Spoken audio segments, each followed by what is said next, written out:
Hey guys, I know it's been quite a while since I've made a mask related video, and still technically I'm kind of on hiatus while I figure out where I want the collection to be sorted and working out various setups. But this is an example of something that I just recently got this. This is going to be completely unscripted. I'm not really sure how I'm going to go into this, but this is a mask that's so, frankly, just so awful that it pissed me off to the point where I feel like I have to talk about it and kind of break my hiatus here. So what you're looking at here is what's known as the Potomac emergency escape mask. Now, this was the short version of this video is that this was an emergency escape respirator that was designed for one-time use, like it was single use only, and it was made following the 9/11 terrorist attacks, where basically everyone was buying up gas masks. There was basically no masks left on the surplus market. There was like Israeli 4A1s going on eBay for $200 or roughly $340 in today's money. So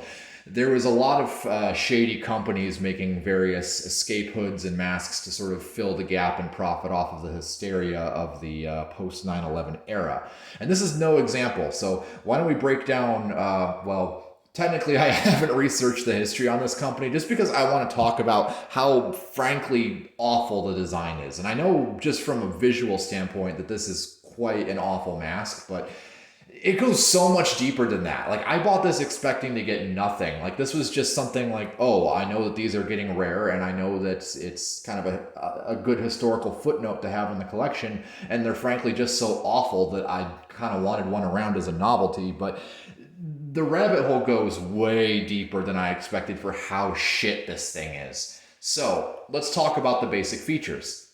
As mentioned before, these were one-time use. They were meant to, they came in a foil wrapper. You opened it, you used it, and you disposed of it. Nothing more to that. So the face piece itself is made entirely out of silicone, which surprisingly is injection molded. I was literally expecting this thing to be dip molded or something like a Halloween mask, but no, they actually paid money to have injection molds made for this thing, which is baffling. But nevertheless, it was a injection molded silicone face piece. A majority of them were yellow. These black ones here are actually a lot rarer, and a couple of them popped up recently, so I had to snag one. You have two central filtering elements on the front here, which they would boast that because it had two filters, it would offer less breathing resistance. You had two, I believe they said it was polycarbonate lenses on the front here. They're simply snapped into place. There's nothing really positively securing them other than the tension of the plastic ring holding them in through the back. You have a single outlet on the side for exhalation, and you have a 5-point skull cap style head harness, which has very thin elastic, a sort of lycra spandex material for the head pad skull cappy portion, and then most questionably of all, the bottom two straps are literally just strips of hook Velcro that stick to a soft loop material on the bottom of the head pad. So I'm going to try and break down all the individual components and just kind of get you to fathom why this is such a shit design. So first of all, let's talk about the harness, because I think personally that's one of the worst features with this mask. So as you can see, and as I've already mentioned, it is a 5-point, which, say what you want about 5 points, it works, but this is quite possibly one of the worst examples of a head harness I've ever seen. You have a for one-time use only emblazoned across the back of the head pad, which is quite poignant because that could quite literally mean the one time you use this mask is the last time. To take that message as you will. But the elastic itself is quite possibly some of the worst quality elastic I've ever seen on a gas mask. Like, I could hold this thing barely up to the light and I could see through it. Like, even when it's not stretched out like this, it is completely transparent. Like, that's how thin and loosely woven it is. And I honestly expect the harness to be the first thing that would fail on this mask if it were to, assuming it were reusable, which obviously it's not. The head harness, as you can see, there's no adjustment. It is entirely based on the tension of the elastic and the stretch of the lycra head pad material, which for an escape mask, you don't really need all that much adjustment, but they riveted it on in the cheapest way possible. There's absolutely no care to preservation of the materials. It's like if this thing busted as you're putting it on, you're essentially fucked. Like, this thing is basically leaving it up to chance. And obviously the hook Velcro, since it fastens to the head pad, the actual scratchy rough side is facing your neck, so that would be mighty uncomfortable as you're wearing it as well. But other than that, it's the hook Velcro itself is actually stronger than the head pad itself. Like the Velcro grip is so strong, I could see this thing tearing itself apart before you could actually get a chance to use the mask.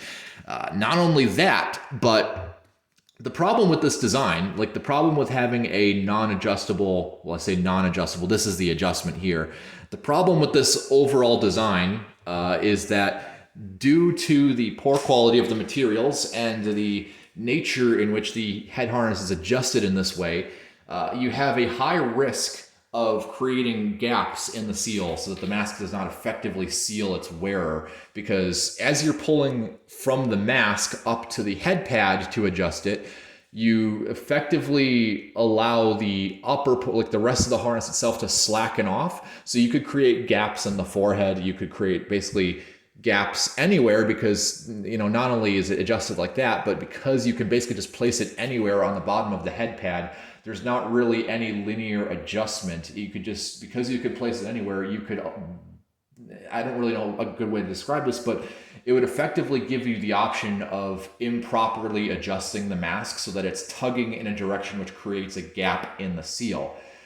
Which I imagine is all the more probable under a situation of high stress, like an emergency where you would need to escape a building or something like that. So keep that in mind as well. There is a whole lot that can go wrong.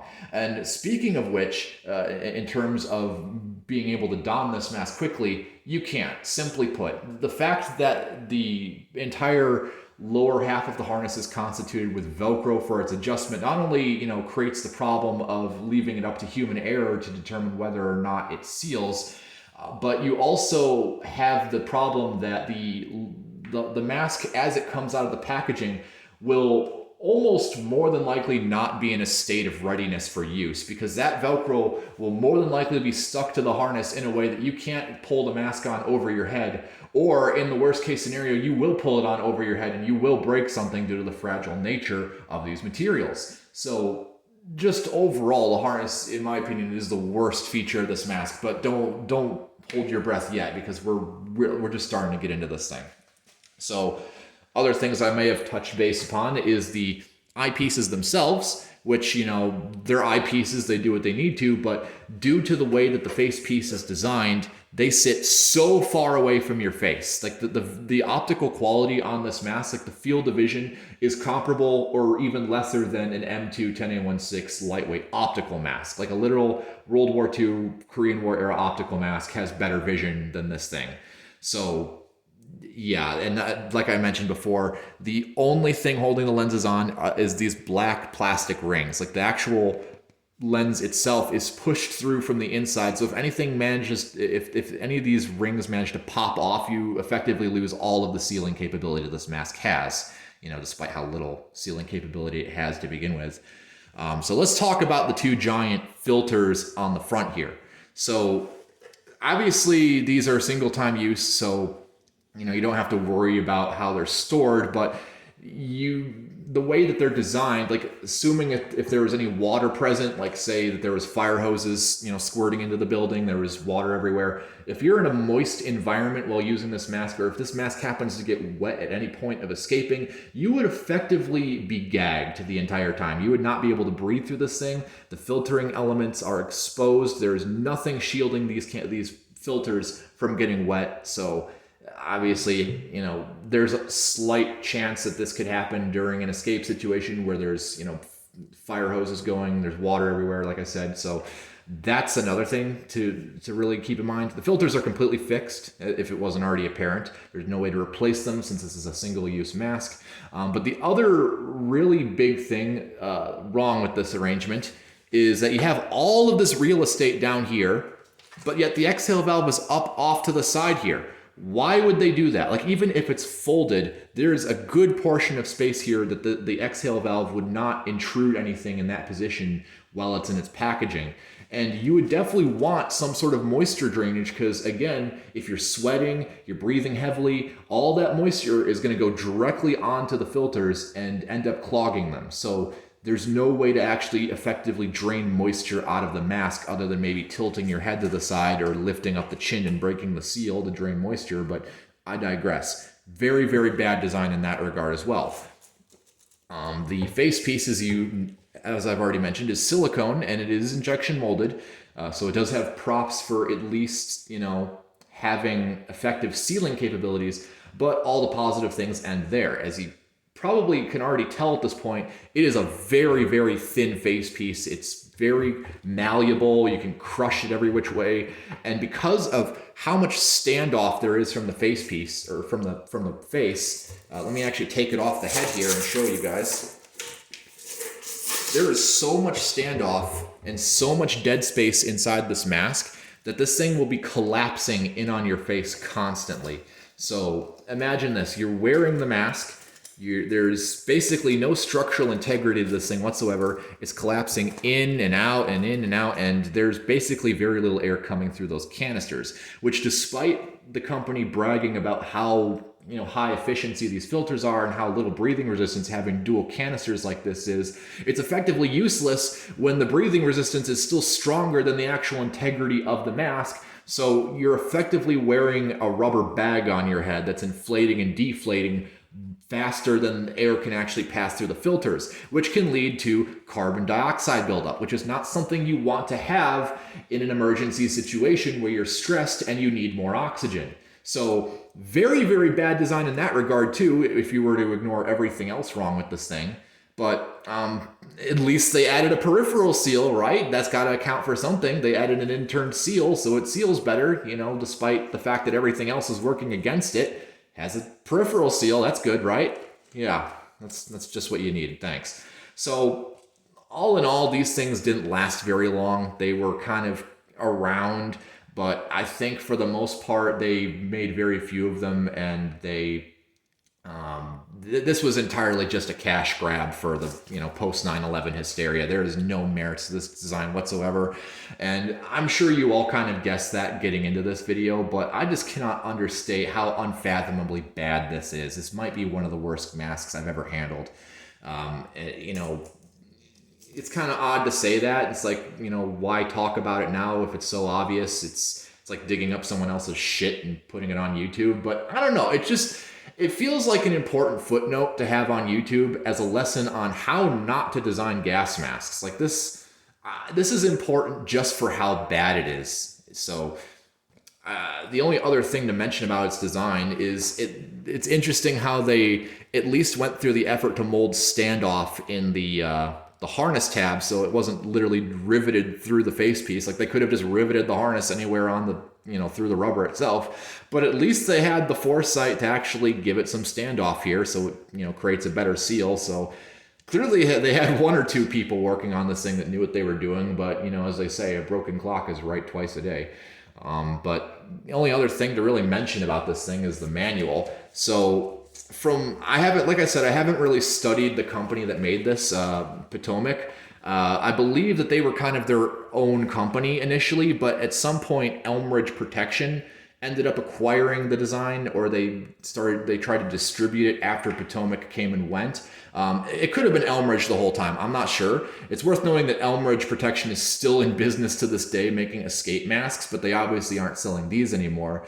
But the neat thing about this little slip of paper it came with is that it mentions enhanced filtration against Ebola, which means that they were still marketing these things all the way into like the 2015, 2016 Ebola panic. Like they were still trying to peddle these masks that recently. Like that's insane. They probably were like trying to sell them off to like, Africa or something, some third world country that doesn't really have the knowledge to research these things, or not to shit on Africa or anything, but just like that's literally probably what their mindset was, well, we're going to shit out this design and we're going to try and sell it to some third world dump ass country that doesn't know any better. But that's just me putting words in the horse's mouth. I don't really know what the intentions were behind trying to peddle these things this late, but it's baffling that these things were still, it's baffling that these things weren't banned by NIOSH or any other health and safety administration, because these things were a danger. Like, this is on the same level as those bomb detectors that were basically just a set of dowsing rods in a plastic shell.